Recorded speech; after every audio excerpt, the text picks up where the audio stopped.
Welcome back everyone. और आज से हम शुरू करने वाले हैं काइजू नंबर 8 के सीजन 2 को। जिसने सीजन 1 नहीं देखी उसका पूरा का पूरा मास्टर रिकैप मैंने अपने चैनल पर कवर कर रखा है, लिंक डिस्क्रिप्शन में है। तो ये पूरी सीरीज कुछ 12 एपिसोड्स की होने वाली है, जिसमें से हम पहले के 2 एपिसोड्स आज कवर करेंगे। तो बिना किसी देरी के शुरू करते हैं। सो एपिसोड 1 शुरू होता है और काफ का कोई सपना आता है कि वो मीना के साथ बचपन में भाग रहा था एक सिटी में, वही काइजू वाले हमले से बचते हुए। लेकिन सडनली उसका ड्रीम ट्रांजिशन हो जाता है कि सारे के सारे डिफेंस ग्रुप के स्क्वाड अब काफका को मारने पे तुले हुए हैं, इंक्लूडिंग मीना। और सडनली काफका काइजू नंबर 8 में ट्रांसफॉर्म हो जाता है अपने अनकंट्रोल्ड फॉर्म में और वहाँ पर सभी को तबाह कर देता है। इसी नाइटमेयर से काफका उठता है और राहत के सांस लेते हैं कि कम से कम ये एक सपना था। तो यहाँ पर सीन शिफ्ट होता है और हम देखते हैं मीना उस कंस्ट्रक्शन साइट पे है जब 3rd डिवीजन का बेस खत्म हो चुका था। अब सोशिरो आके उसको खबर देता है कि काफका के ऊपर अनाउंसमेंट हुए 5 दिन हो चुके हैं, लेकिन अब तक उसे कैद में रखा गया है। और जैसे सीजन 1 में मेंशन हुआ था, अभी सारे के सारे सोल्जर्स टेम्पररीली अलग अलग यूनिट्स में जा रहे हैं ताकि अपनी ट्रेनिंग्स को कंटिन्यू कर सके।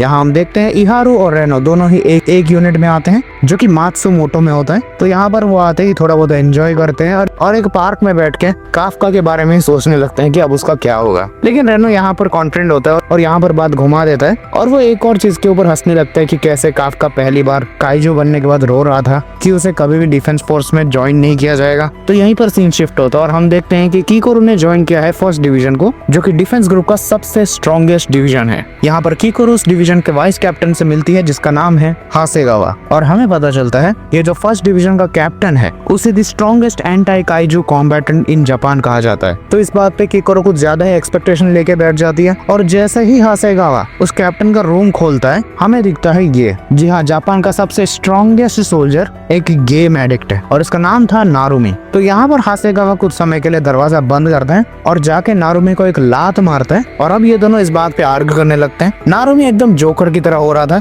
बट नहीं, आगे देखो क्या होता है। तो यहाँ पर नारुमी कीकोरू से मिलता है और कीकोरू उसे मिलते ही उसे फॉर्मली सैल्यूट करती है। लेकिन नारुमी कहता है मुझे ये कोई फॉर्मेलिटी सैल्यूट्स वगैरह नहीं चाहिए, जो मुझे तुमसे चाहिए वो तुम्हें अभी बैटलफील्ड में दिखेगा। तभी काइजू का एक अलार्म बजता है, मतलब एक और काइजू का अटैक है और ये सब लोग निकल पड़ते हैं। और ये काइजू कोई और नहीं बल्कि गॉडजिला का एक चूतिया सा रिप ऑफ है। यहाँ पर हम एक्चुअल में देखते हैं कि 1st डिवीजन के पास बहुत ही ज्यादा हाईटेक हथियार हैं, लाइक टैंक्स और हाई क्वालिटी असॉल्ट राइफल्स जो कि काइजू के अगेंस्ट काम आते हैं। एंड इवन इनके सोल्जर्स भी एकदम टॉप लेवल के हैं। यहाँ पर नारुमी और कीकोरू दोनों ही हेलीकॉप्टर से नजर रख रहे थे और नारुमी सडनली प्लान्स को चेंज कर देता है। वो कहता है कि काइजू को मैं संभालूंगा, तुम लोग उसे एक जगह पे होल्ड करके रखना। और यहाँ पर ऑर्डर मिलते ही वो सारे सोल्जर्स इमीडिएटली सिचुएशन को अडॉप्ट कर लेते हैं। यहाँ कीकोरू को पता लगता है नारुमी के ग्रुप के एक सोल्जर ने अपने सूट की 40% अबाव की पावर अनलॉक कर रखी थी, मतलब एक बंदा बाकी डिविजन्स के एक प्लेटून लीडर से भी ज्यादा ताकतवर था। अब यहाँ पर काइजू एक प्लेस पे कंट्रोल हो चुका था, अब टाइम था नारुमी का। तो वो हेलीकॉप्टर का दरवाजा खोलता है और अपना वेपर उठाता है और कूदने से पहले वो कीकोरू को कहता है हार्ड वर्क, फॉर्मेलिटी, रेस्पेक्ट, इन सब से मुझे घंटा फर्क नहीं पड़ता। और वो उस हेलीकॉप्टर से कूद जाता है, अपनी बड़ी सी कस्टम तलवार निकालता है और सीधे उस काइजू को एक ही अटैक में फोड़ देता है। यहाँ खत्म करने के बाद वो स्टाइलिश तरीके से कहता है मुझे एक ही चीज चाहिए तुमसे, वो है अपनी पावर दिखाओ और काइजूस का सफाया करके अपने आप को प्रूव करो। तो अब यहाँ पर काइजू का काम खत्म हुआ। तो अब कीकोरू और नारुमी दोनों ही टेरेस पे बैठे थे और ये नारुमी किसी बच्चे की तरह अपना नाम इंटरनेट पे सर्च कर रहा था कि उसके ऊपर चर्चा चल रहे हैं कि नहीं। बंदा पूरे जापान का स्ट्रॉन्गेस्ट बंदा है, फिर भी ये बंदा मीना से जलता था। यहाँ उसका दूसरा फोन बज रहा था लेकिन वो इग्नोर करता है। वो कहता है कि ऐसे मीटिंग्स में मुझे बिल्कुल इंटरेस्ट नहीं है, लेकिन ये कहकर यहाँ पर उसने गलती कर दी थी। यहाँ पर फिर से पीछे से हासेगावा आता है और उसे फिर से लात मारता है। वो नारुमी को मीटिंग के लिए लेके जाने ही वाला था, लेकिन टॉपिक का नाम सुनते ही नारुमी खुद सीरियस हो जाता है मीटिंग के लिए और वो टॉपिक था काइजू नंबर 8। तो यहाँ पर नारुमी और कीकोरू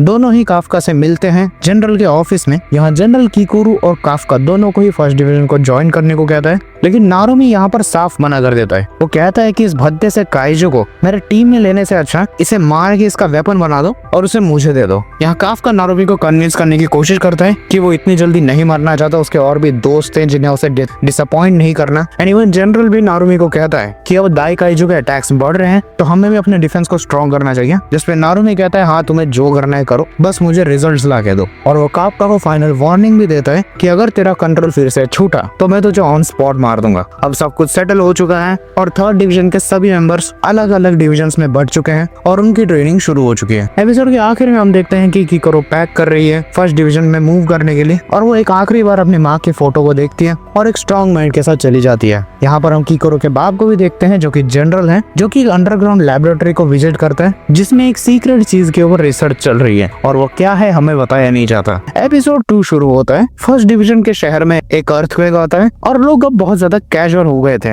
मतलब अर्थक्वेक्स आते रहते हैं, बहुत जल्द खत्म हो जाएगा ये, लेकिन नहीं, ये अर्थक्वेक बहुत ज्यादा बढ़ने लगता है एंड इवन बिल्डिंग्स कोलैप्स होना चालू होती हैं और देखते ही देखते शहर के बीच में एक बहुत बड़ा गड्ढा बन जाता है। अब सभी नागरिक वहाँ पर इकट्ठे होते हैं कि देखने के लिए क्या चल रहा है और एक लड़की अपना कैमरा निकालती है और जो कैमरा का डिटेक्शन फीचर होता है कि वहाँ पर कौन है, तो वो कुछ चीज को डिटेक्ट करता है और देखते ही देखते वो बहुत सारी चीजों को एक साथ डिटेक्ट करता है और हम देखते हैं जमीन में से बहुत बड़े बड़े काइजू टाइप के एंट्स निकले हैं। यहीं पर सीन शिफ्ट होता है और हम देखते हैं फर्स्ट डिवीजन की ट्रेनिंग चल रही है। सब लोग मेहनत करते हैं लेकिन काफका डबल मेहनत करता है क्योंकि उसे फर्स्ट डिवीजन में अपनी वर्थ को प्रूव करना है। अब काइजू के अटैक्स भी बढ़ रहे हैं तो फिर सिचुएशन काफी ज्यादा टाइट हो चुकी है। इवन कीकोरो भी नारुमी के पास जा रही थी ताकि वो एक्स्ट्रा ट्रेनिंग के लिए उसे रिक्वेस्ट कर सके, लेकिन ये हरामी कीकोरो से पैसे उधार मांगता है और वो एक भद्दा सा रीजन देता है कि उसे पता नहीं कि उसका बैंक बैलेंस कैसे 0 हो चुका है, जबकि हमें क्लियरली उसके पीछे इतने सारे अमेज़न के पैकेजेस दिख रहे हैं। उसने गेम्स और स्नैक्स में अपने सारे पैसे उड़ा दिए और अब अपनी स्टूडेंट से पैसे मांग रहा है। यहाँ पर फिर से काइजू का अलार्म बजता है, वही एंट्स वाले काइजू का। यहाँ पर नारुमी भी तैयार हो जाता है और एक्चुअल में ये गुस्सा था क्योंकि वो कीकोरो से पैसे नहीं मांग पाया। तो यहाँ पर हम फिर से उसी सिटी के सिचुएशन में आते हैं, एंट्स सब पे हमला कर रहे हैं। अब यहाँ पर हम देखते हैं कि 2 बच्चे छुपे हुए हैं और उनमें से एक बच्चा कहता है कि चिंता मत करो, नारुमी जरूर आएगा। यहाँ पर एक एंट उन्हें ढूंढ भी लेता है और इससे पहले कि वो उस पे हमला करे नारुमी उसे 1 शॉट कर देता है। तो यहाँ पर नारुमी सभी को कहता है कि मुझे इस पूरे सिचुएशन का अच्छा खासा ऑब्जर्वेशन चाहिए और वो बाकी सोल्जर्स को कहता है तुम सब लोग सिटीजन्स को बचाओ और वो काफका और कीकोरो को कहता है कि तुम लोग काइजूस को खत्म करो। तो यहाँ पर अपने कीकोरो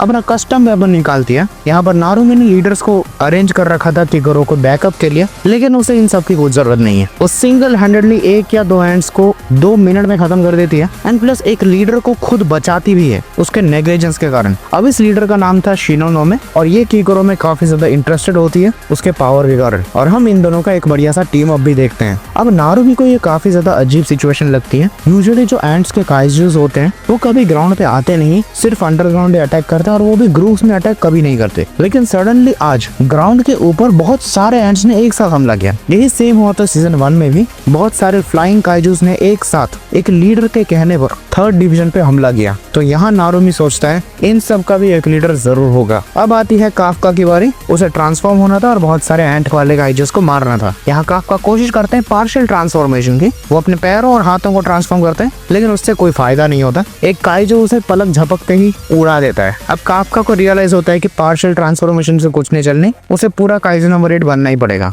लेकिन यहाँ पर एक अजीब चीज होती है, वो काइजू नंबर 8 में ट्रांसफॉर्म करने की कोशिश करता है लेकिन वो फेल हो जाता है और फेल होते ही उसे एक और एंट वाला काइजू फिर से दूर फेंक देता है और वो बिल्डिंगों में टकरा के गिरता है। अब काफका की हालत खराब हो चुकी थी। अब सडनली डिफेंस एनालिटिक टीम को एक बहुत ही खतरनाक रेडिएशन फील होती है। ऐसा लग रहा है कि एक दूसरा होन्जू आ रहा है और उसकी लोकेशन थी ठीक काफका के नीचे, जहां हम देखते हैं कि काफका जैसे तैसे बाहर निकला है और सडनली वहां पर एक और एंट निकला है जमीन से, लेकिन ये कोई रेगुलर एंट नहीं था। इसी एंट के बॉडी में से इमर्ज होता है काइजू नंबर 9। जी हाँ, ये काफका से बदला लेने वापस आ चुका है। अब यहाँ जैसे ही नारुमी को ये बात पता लगती है कि काफका को वो मारने वाला है, क्योंकि उसने बाहर निकलते ही काफका को 2-3 गोलियां मार दी थी, क्योंकि काफका के अंदर से ही काइजू नंबर 8 की रेडिएशन निकल रही थी। लेकिन यहाँ पर नारुमी को एक और एंट रोक लेता है और यहाँ हम देखते हैं उस एक और एंट में से फिर से इमर्ज आउट होता है एक और काइजू नंबर 8। क्या उसने खुद को बांट लिया या मल्टीप्लाई कर लिया या पहले से ही 2 काइजूस थे,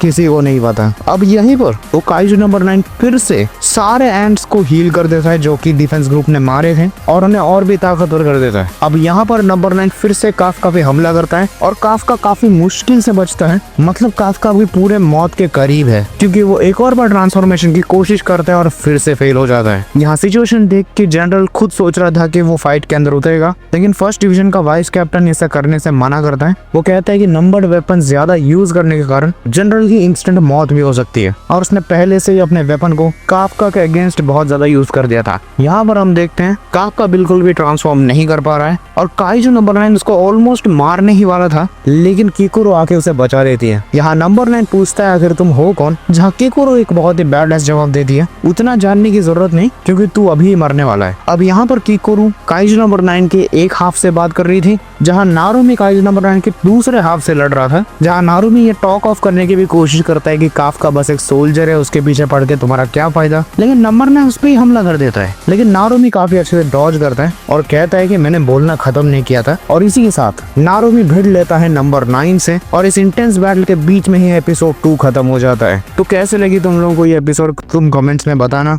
अब देखते हैं यार काफका एक्चुअल में ट्रांसफॉर्म क्यों नहीं हो पा रहा है, और ये किकुरो कितनी देर तक नंबर 9 को होल्ड करके रख पाती है, ये सब हम जानेंगे अगले एपिसोड में। तो बस आज के लिए इतना ही, मैं मिलता हूं तुमको किसी और वीडियो में, तब तक के लिए गुड बाय।